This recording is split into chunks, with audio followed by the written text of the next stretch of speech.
बच्चों, आज की लेक्चर की मैं शुरुआत एक कहानी से कर रहा हूं। आप लोगों ने सुना होगा, जो होता है अच्छे के लिए होता है, जो हुआ वो भी बच्चे के लिए हुआ।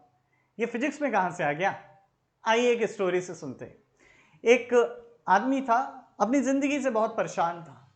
वो हमेशा सोचता रहता था कि भगवान मेरे साथ ऐसा क्यों करते हैं। उस आदमी को फूलों से बहुत एलर्जी थी। अगर वो किसी फूल को सूंघ लेता था, उसे इतनी छींकें आती थी, उतनी छींकें आती थी कि वो दुखी हो जाता था। उसकी शादी हो चुकी थी। अब शादीशुदा इंसान के बारे में तो आप समझ ही सकते हैं, अपने घर में परिस्थितियां जानते ही होंगे। तो बेटा हुआ क्या कि उसकी जो वाइफ थी, यानी कि धर्म पत्नी थी, उसकी जिद थी कि जाओ तुम मेरे लिए बहुत अच्छा सा फूल लेके आओ, गुलाब का फूल लेके आओ। लेकिन उस आदमी को गुलाब के फूल से एलर्जी थी। अब क्या करें, घर पर रहना है, मजबूरी है, तो लाना तो पड़ेगा ही। वो इंसान चला गया, चला गया, ढूंढता रहा, उसे कोई अच्छा सा फूल दिखा नहीं। और उसे करते करते वो राजा के शाही बगीचे में पहुंच गया। वो जैसे ही राजा के शाही बगीचे में पहुंचा, उसे बहुत सारे सुंदर सुंदर से फूल दिखने लगे। और वहीं पे एक उसे खूबसूरत सा गुलाब का फूल दिखाई दिया। खूबसूरत सा, बहुत खूबसूरत सा गुलाब का फूल दिखाई दिया। अब वो खूबसूरत सा गुलाब का फूल लेके उसने सोचा, यही गुलाब का फूल अपनी धर्मपत्नी को दे दूंगा। चुपचाप जाके वो तोड़ने लगता है। सैनिकों से बचते बचाते वो जाके तोड़ने लगता है। सैनिकों से बचते हुए वो तोड़ के गुलाब का फूल सूंघ लेता है। अब वो सूंघ लिया। सूंघने पे उसे फूलों से थी एलर्जी। और जो एलर्जी थी, जिसके कारण उसे बहुत तेजी से छींकें आने लगती हैं। और सैनिकों को पता चल जाता है कि कोई घुसपैठिया है। सैनिक उसे पकड़ लेते हैं। सैनिक पकड़ लेते हैं, राजा के सामने पेश करते हैं और राजा से कहते हैं कि ये आपका शानदार बगीचे में उस फूल को तोड़ रहा था जिस फूल को आप बहुत पसंद करते हैं। आपने भी नहीं तोड़ा था। और राजा इस बात को देख के बहुत गुस्सा हो जाता है, बहुत क्रोध में आ जाता है, बहुत एंग्री हो जाता है। राजा कहता है कि इस आदमी को बर्फ की सिल्ली पे बैठाल दो, एकदम स्मूथ चिकनी सी बर्फ की सिल्ली पे बैठाल दो, फिक्स करके। वो भी बर्फ की सिल्ली को फिक्स करके बच्चों कुछ इस तरीके से बैठा दिया गया उसको। ये बर्फ की सिल्ली है बड़ी सी, और ये नीचे से फिक्स्ड है। और इस आदमी को यहां पर इसको बैठाल दिया गया। इसके हाथ पैर दोनों बांध दिए। आदमी को जुकाम पहले से, बर्फ की सिल्ली पे बैठा है। अगर इससे कोई कहे कि परेशान मत हो, जो तुम्हारे साथ होता है अच्छे के लिए होता है, तुम बच जाओगे, क्या लगता है, क्या ये आदमी बच पाएगा? क्या वास्तव में जो होता है अच्छे के लिए होता है? सोच के बताइएगा। और आंसर इसी लेक्चर में है। हेलो बच्चों, मैं हूं सिद्धार्थ हरितश और आप देख रहे हैं व्युत्पत्ति। और आज हम जो पढ़ने जा रहे हैं वो पढ़ने जा रहे हैं conservation of linear momentum. Before starting the conservation of linear momentum, मैं आप लोगों को कुछ और बात बताना चाहूंगा कि एक आप लोगों ने शब्द बहुत सुना होगा, system. System system system system. क्या है ये सिस्टम? सिस्टम क्या कंप्यूटर सिस्टम की बातचीत हो रही है यहां पर? नहीं, कंप्यूटर सिस्टम की कोई बातचीत नहीं हो रही। सिस्टम क्या है? देखिए, सिस्टम कुछ भी हो सकता है। सिस्टम डिफाइन होता है अपनी बाउंड्री से। अगर मान लीजिए, ध्यान से एक एग्जाम्पल से समझते हैं कि और श्याम राम और श्याम ये बहुत जगह आते हैं बेचारे। राम और श्याम दो दोस्त हैं, एक पूरी क्लास है। ये पूरी क्लास है, इसमें कई सारे स्टूडेंट्स हैं, लेकिन राम और श्याम आपस में बहुत अच्छे दोस्त हैं। ये बाहर क्या हो रहा है इन्हें मतलब नहीं होता। इन्हें औरों से कोई इंटरेक्शन नहीं करते, ये अपने से ही खुद से इंटरेक्ट करते हैं। तो राम और श्याम मिलकर एक सिस्टम बना रहे हैं जिसमें ये एक दूसरे से इंटरेक्ट कर रहे हैं। तो इसको कह सकते हैं कि दो या दो से ज्यादा बॉडी जब एक दूसरे से इंटरेक्ट कर रही होती है, ठीक, दो या दो से ज्यादा बॉडी जब एक दूसरे से इंटरेक्ट कर रही होती है, तो हम उसे वो एक मिलकर सिस्टम बना लेती है। ठीक है, पॉइंट क्लियर है? सिस्टम अपनी बाउंड्री से डिफाइन होता है कि आप किसको इंटरेक्शन किसका अंदर ले रहे हैं या नहीं ले रहे हैं। क्या पॉइंट एकदम क्लियर? आई होप सब कुछ क्लियर होगा। देखो, तो राम और श्याम एक सिस्टम बन गए। अब इनके जितने भी, अब देखो, on the basis of system forces define कर दिए गए। दो तरीके के फोर्सेस डिफाइन कर दिए गए। पहला मैंने डिफाइन कर दिया इंटरनल फोर्स, और दूसरा डिफाइन कर दिया एक्सटर्नल फोर्स। दूसरा कौन सा डिफाइन कर दिया? External force. पहला कौन सा डिफाइन करा? Internal force. कैसे डिफाइन करा? ये मैंने फोर्सेस बेटा डिफाइन करे आपकी सिस्टम की बाउंड्री पे। देखो, क्लास के बाहर के जितने बच्चे हैं, ये बाउंड्री के बाहर है राम श्याम के सिस्टम के। तो इनका जो भी इंटरेक्शन होगा ये एक्सटर्नल इंटरेक्शन है। और इनके बीच में जो भी आपसी बातचीत चलती है, बातचीत, कुछ और नहीं, बातचीत चलती है जो भी इनके बीच में, वो क्या हो गया, वो हो गया इंटरेक्शन। वो क्या हो गया, इंटरेक्शन। वो कैसा हो गया, इंटरनल हो गया। और बाहर का जो भी इंटरेक्शन है वो कैसा हो गया, एक्सटर्नल हो गया। तो इन लोगों ने मिलकर एक सिस्टम बना लिया। तो सिस्टम क्या है, आइए इसकी प्रॉपर डेफिनेशन देखते हैं, और on the basis of system कैसे क्लासिफाई किए गए फोर्सेस उसको भी जानते हैं। तो क्या है डेफिनेशन सिस्टम की बच्चों, जब दो बॉडी एक दूसरे से इंटरेक्ट कर रही होती है तो वो मिलकर एक सिस्टम बना लेते हैं। ये हम पर डिपेंड करता है। देखिए हर एक बॉडी अपने सराउंडिंग में हर एक बॉडी से इंटरेक्ट कर रही होती है। इट्स आवर चॉइस कि हम किसको सिस्टम बना रहे हैं, किसको नहीं बना रहे हैं। ये हमारी डिपेंड हमारे ऊपर है कि हम इसको सिस्टम में ले रहे हैं या नहीं ले रहे हैं। अगर लेना चाहें आराम से हम किसी और स्टूडेंट को भी ले सकते हैं, इंटरेक्ट सब कर रहे होते हैं। तो आप ध्यान से समझिए, ये आपकी चॉइस होती है कि आप किस पार्टिकल को या किस ऑब्जेक्ट को सिस्टम में लेना चाहते हैं या नहीं लेना चाहते हैं। तो सिस्टम के अंदर जितने पार्टिकल्स ले लिए उनके बीच का इंटरेक्शंस जितने होते हैं वो इंटरनल फोर्सेस से रिप्रेजेंट किए जाते हैं। सिस्टम के बाहर, सिस्टम की बाउंड्री के बाहर जितने भी पार्टिकल्स हैं उनका जो सिस्टम से इंटरेक्शन हो रहा होता है वो एक्सटर्नल फोर्सेस के टर्म्स में लिया जाता है। तो आइए देखते हैं proper definition of system. So two or more than two objects which interact with each other form a system. The classification of forces on the basis of the boundary of systems are given as, मतलब ध्यान से देखिएगा, अगर ये दो object है, एक object number 1, object number 2, ये आपस में इंटरेक्ट कर रहे हैं, मैंने कह दिया ये एक सिस्टम है। अब कैसे इंटरेक्ट कर रहे होंगे, अगर इसका मास ma है बच्चों, इसका मास mb है, तो डेफिनेटली इन दोनों के बीच में एटलीस्ट कम से कम एक फोर्स तो लग ही रहा होगा। कौन सा है वो interacting force, force of gravity.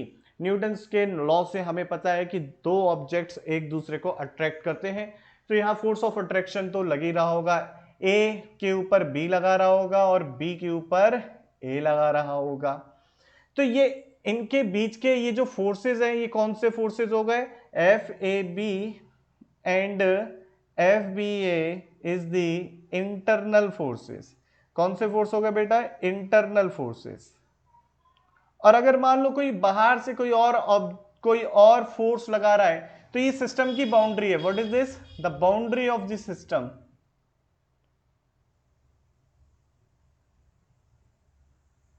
तो अगर बाहर से, यानी कि ये फोर्स या इंटरेक्शन सिस्टम के अंदर का एग्जिस्ट नहीं करता, इन दोनों के अलावा कहीं से आ रहा है, तो ये मेरा फोर्स बन जाता है एक्सटर्नल फोर्स। कौन सा फोर्स बन जाता है बच्चों, एक्सटर्नल फोर्स बन जाता है। This is the external force. और ये कौन से, इंटरनल फोर्स। तो बेटा ये इस तरीके से डिफाइन किया गया। ये क्या है, सिस्टम। सिस्टम क्या लेना है ये मेरा चुनाव होता है, मैं चूज करता हूं कि किन बॉडीज को सिस्टम के अंदर लेना है, किन को नहीं लेना है, ये मेरा चुनाव होता है। चलिए आगे की बातचीत करते हैं एक्सटर्नल फोर्सेस की। Forces exerted on the constituents of a system by the outside surrounding are called external forces. वही बातचीत है कि जो फोर्स एक्सर्ट किए जाते हैं सिस्टम के, मतलब सिस्टम के जो कॉन्स्टिट्यूएंट्स हैं जिनसे मिलकर सिस्टम बना है, आउटसाइड सराउंडिंग, जो सराउंडिंग के बाहर हैं, और वो सिस्टम पे एग्जर्ट कर रहे हैं, सिस्टम के उन पार्टिकल्स पे एग्जर्ट कर रहे हैं जिनसे मिलकर सिस्टम बना है, वो फोर्सेस एक्सटर्नल फोर्सेस कहलाते हैं। एकदम सीधी सी बात है, ठीक है बच्चों। तो आसान बातचीत थी, आगे बातचीत करते हैं। मैं इसे रब कर देता हूं, आप लोग पहले ये डेफिनेशन नोट कर लीजिए स्क्रीन पॉज करके। इसके बाद ये, आइए बच्चों जानते हैं कंजर्वेशन ऑफ लीनियर मोमेंटम। बड़ा इंटरेस्टिंग लॉ है और इसे कहते हैं ये लॉ ऑफ नेचर भी है।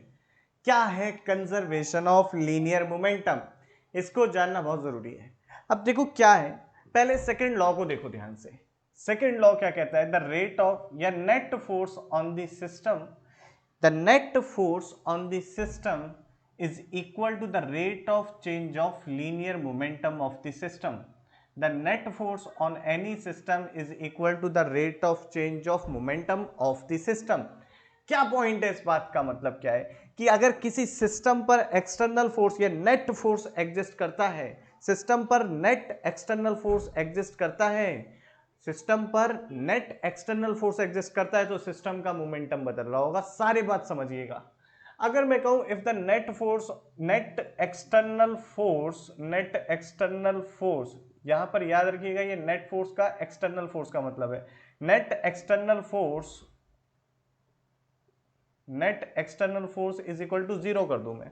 If the net external force is equal to zero तो क्या हो गया बच्चों, the dp by dt, the rate of change of linear momentum zero हो गया। अगर the rate of change of linear momentum zero हो गया यानी कि डिफरेंशिएशन जीरो हो रहा है, इस बात का मतलब क्या है बच्चों, इस बात का मतलब ये है कि आपका मोमेंटम कांस्टेंट रहा, क्योंकि किसी कांस्टेंट का ही डिफरेंशिएशन जीरो होता है। तो पॉइंट को समझिएगा, it means that the p vector is constant या momentum of the system is constant. बहुत सारी बातें हैं इसमें, थोड़ा थोड़ा धीरे धीरे करके डेप्थ में उतरेंगे। अभी इतना समझते हैं क्या, if there is no external force on the system the linear momentum of the system is remain same. ठीक है, एकदम सिंपल बातचीत। अब आगे की बातचीत सुनो बेटा, कि अगर किसी बॉडी पर एक्सटर्नल फोर्स नहीं है तो यहां पर दूसरा मीनिंग भी बनता है कि जो सिस्टम है उसका नेट मोमेंटम इंटरनल फोर्सेस से कभी चेंज नहीं होता। बात को ध्यान से समझना, the total momentum of a system never change due to the internal forces. Point एकदम सिंपल है। जैसे कि मान लीजिए, कैसे नहीं होता समझेंगे बाद में। देखो दो बॉडीज हैं, ये दो बॉडी इस सिस्टम के अंदर है, body A body B. Body A पर फोर्स लग रहा है बी की वजह से F B A, body B पर फोर्स लग रहा है एफ ए बी। तो और अगर कोई भी एक्सटर्नल यानी कि सिस्टम की बाउंड्री के बाहर कोई भी फोर्स नहीं है, या मैं कहूं जितने फोर्सेस लग रहे हैं उनका नेट वेक्टर सम जीरो है। जितने भी एक्सटर्नल फोर्सेस लग रहे हैं बाउंड्री के बाहर से सिस्टम पर, जो भी फोर्सेस लग रहे हैं उनका नेट वेक्टर सम जीरो है, तो डेफिनेटली इस सिस्टम का मोमेंटम कंजर्व रहेगा, इस सिस्टम का मोमेंटम कंजर्व रहेगा। तो ये पॉइंट हमें जानना जरूरी है बच्चों, एकदम सिंपल सी बातचीत है ये। ठीक है भाई, तो हम कह सकते हैं कि momentum of a system does not change due to internal forces. Point number 1 है ये। अभी सारी डेफिनेशंस लिखेंगे, सारी बातचीत लिखेंगे, पहले समझना जरूरी है। और सुनो भाई, कुछ और बातें हैं। क्या बातें हैं? मान लीजिए कोई सिस्टम है, उसका मोमेंटम कुछ इस तरीके से, vector p is equal to P X. मैं सिस्टम की बात कर रहा हूं, तो इस सिस्टम का जो मोमेंटम है ये है P X I cap plus P Y J cap. Net momentum की बात कर रहा हूं, पी जेड के कैप, कुछ इस तरीके से मोमेंटम है। इस सिस्टम पर एक एक्सटर्नल फोर्स आया, और एक्सटर्नल फोर्स जो बेटा आया वो कुछ इस तरीके से आया, वो आया F x I cap plus F Y J cap. अब इस सिस्टम पर अगर ये इसका मोमेंटम ये था, अगर इस सिस्टम पर नेट एक्सटर्नल फोर्स आया तो हम कह सकते हैं न्यूटन सेकंड लॉ से F net vector is equal to DP vector by dt, the rate of change of linear momentum of the system. ठीक, तो हमें क्या मिलेगा? हमें मिलेगा देखो P X I cap plus, यहां पे रख दिया डिफरेंशिएशन का, P Y J cap plus P Z K cap. बहुत बढ़िया भाई, ये क्या हो गया? D P X by D T I cap plus D P Y by D T J cap plus D P Z by D T K cap. Observe करिए, यहां पर फोर्स का जेड डायरेक्शन में कंपोनेंट जीरो है, यहां पर force का Z direction में कंपोनेंट जीरो है। तो जब अगर जीरो है बेटा तो क्या हुआ? आप देखो फोर्स रख दो, नेट फोर्स जो ऑन द सिस्टम लग रहा है उसको रख दो, तो F x I cap plus F Y J cap हो गया। अगर एफ एक्स देखो क्या होगा, D P X by D T तो देखो dpx बाई dt की नेट वैल्यू नॉन जीरो है, मतलब अगर हॉरिजॉन्टल डायरेक्शन में फोर्स लग रहा है तो हॉरिजॉन्टल डायरेक्शन, ध्यान से सुनना, अगर हॉरिजॉन्टल डायरेक्शन में नेट फोर्स, एक्सटर्नल फोर्स लग रहा है तो हॉरिजॉन्टल डायरेक्शन का मोमेंटम कंजर्व नहीं रहा, क्योंकि ये नॉन जीरो है। There is a rate of change of linear momentum. आगे की बात देखते कि अगर मैं कहूं एफ वाई, तो F Y is equal to, compare कर लो, D P Y by D T, यानी कि अगर वाई डायरेक्शन में फोर्स लग रहा है, नेट है फोर्स, एक्सटर्नल फोर्स है सिस्टम पर, तो वाई डायरेक्शन में फोर्स एग्जिस्ट करता है, तो वाई डायरेक्शन का मोमेंटम टाइम के साथ बदल रहा है। लेकिन जेड डायरेक्शन के कंपोनेंट को कंपेयर करें तो देखने को मिलेगा D P Z by D T is equal to zero. That means P Z is equal to a constant, pz is equal to a constant, px is not equal to any constant, यहां पर देखो py is not equal to constant, so what, हमने क्या समझा, हमने ये समझा कि जिस डायरेक्शन में फोर्स का कंपोनेंट नेट एक्सटर्नल फोर्स का कंपोनेंट जीरो होता है, उस डायरेक्शन में सिस्टम का लीनियर मोमेंटम कंजर्व रहेगा।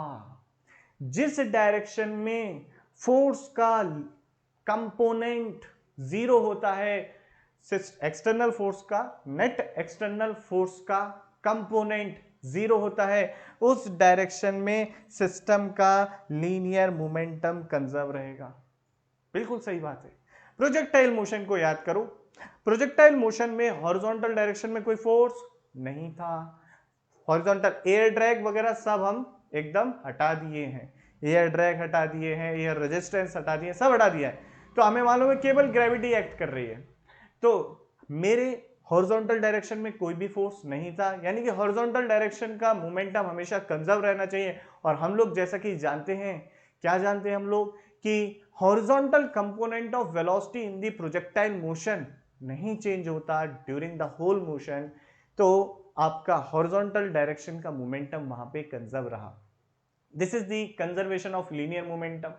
देखो, कंजर्वेशन ऑफ लीनियर मोमेंटम बच्चों बताता है स्पेस की homogeneity.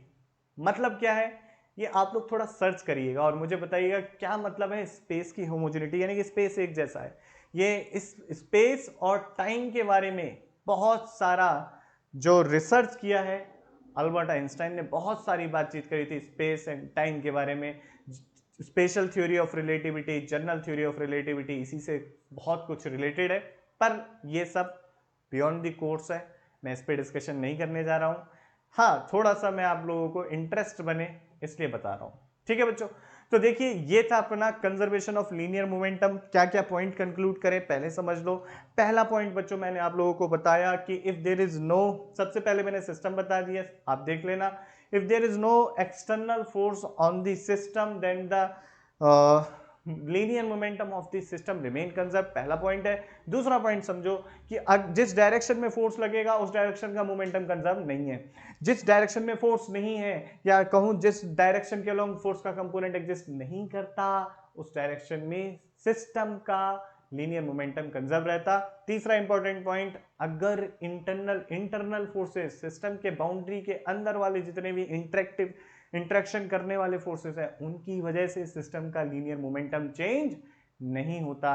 These are the very important point. आइए कुछ क्वेश्चंस को भी समझेंगे, लेकिन कुछ रियल लाइफ एग्जांपल्स देखते हैं। इन सबसे पहले जरूरी जो है स्लाइड्स, ताकि आप लोग प्रॉपर डेफिनेशन लिख सको और नोट्स बना सको।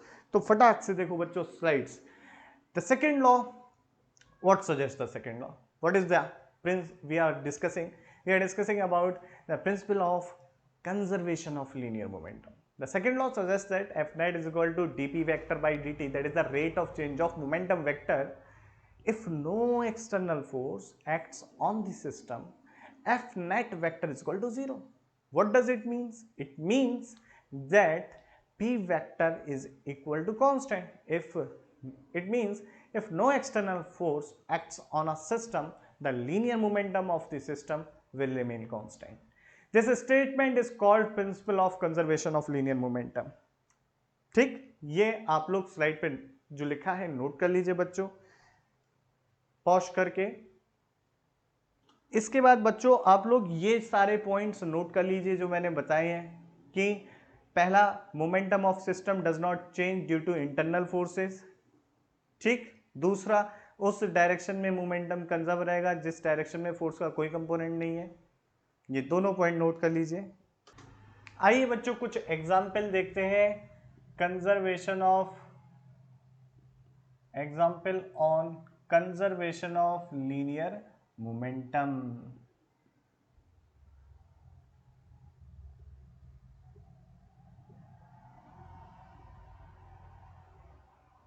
क्या है ये एग्जाम्पल? देखो, ये है बंदूक,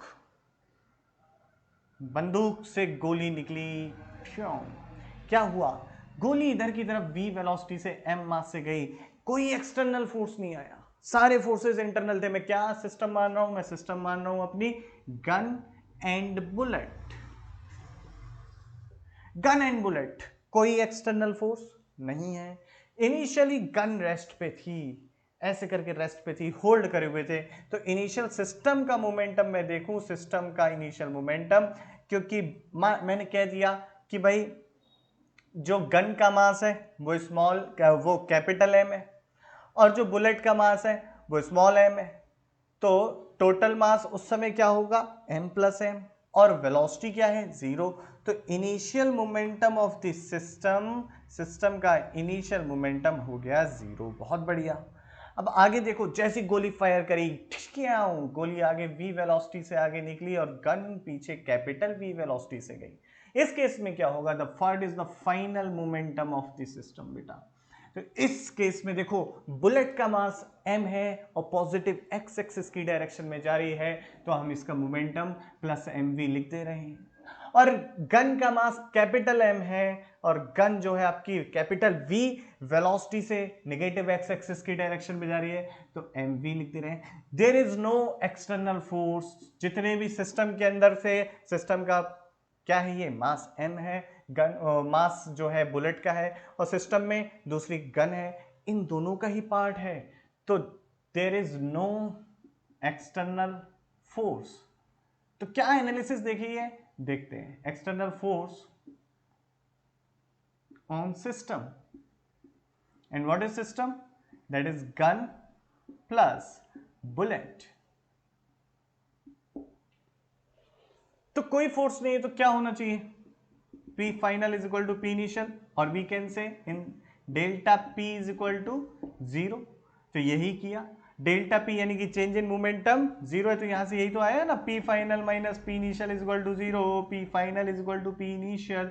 तो यहां से समझाइए, रख के देखो, इनिशियल था 0, फाइनल क्या हो गया? देखो M V minus capital M V. तो देखो हमने जो एनालिसिस करी, सारी बात सही आ रही है क्या? Capital V that is the velocity of gun, M V upon M. देखो ये कहां आ रही है? मैंने V कहां अज्यूम करी है? यहां, और ये पॉजिटिव है, मतलब मेरी ली हुई डायरेक्शन क्या है? सही है। मैंने इधर अज्यूम करी है, इधर ही आ रही है, तभी तो पॉजिटिव वैल्यू आ रही है। मैंने इधर की तरफ ही मानी है, इनिशियली मैंने साइन कंसिडर कर लिए, तो डेफिनेटली क्या होती है, जैसे ही आपने गन से फायर करा तो बुलेट तो आगे की तरफ निकली, लेकिन जो गन है वो थोड़ी पीछे की तरफ जाती है। The reason is that conservation of linear momentum. ठीक है, सिंपल बात है। ऐसी कोई आदमी अगर नदी में, और मैं समझ लूं नदी में मतलब डूब नहीं रहा, नाव में बैठा हुआ है बेटा, आप लोग तो डुबोने की बात पे आ गए। तो नाव में बैठा हुआ है ये प्राणी।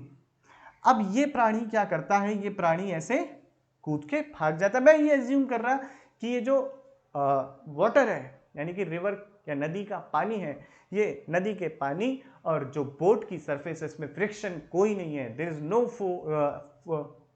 Force of friction on this system, या एक्सटर्नल फोर्स कोई भी नहीं है बच्चों। जब अगर एक्सटर्नल फोर्स नहीं है तो क्या होगा? जितने भी फोर्सेस हैं सारे के सारे इंटरनल है। तो अगर ये v वेलोसिटी से इधर जाएगा तो डेफिनेटली मोमेंटम कंजर्व करने के लिए सिस्टम को बोट की वेलोसिटी इस डायरेक्शन में आएगी। ऐसा होता है, आप किसी बोट में चढ़े, आपने कूद के गए, आप शोर पे पहुंचे यानी कि किनारे पे पहुंचे या बैंक पे पहुंचे, बोट पीछे की तरफ चली जाती है। इसलिए बोट को रस्सी से पहले बांध देता है जो भी बोट से आपको उतारता है व्यक्ति, और उसके बाद आप कूद के आराम से पहुंच जाते हो। रस्सी से क्यों बांधता है, वरना वो बोट भाग जाएगी। तो ये पॉइंट हमने समझे कंजर्वेशन ऑफ लीनियर मोमेंटम से।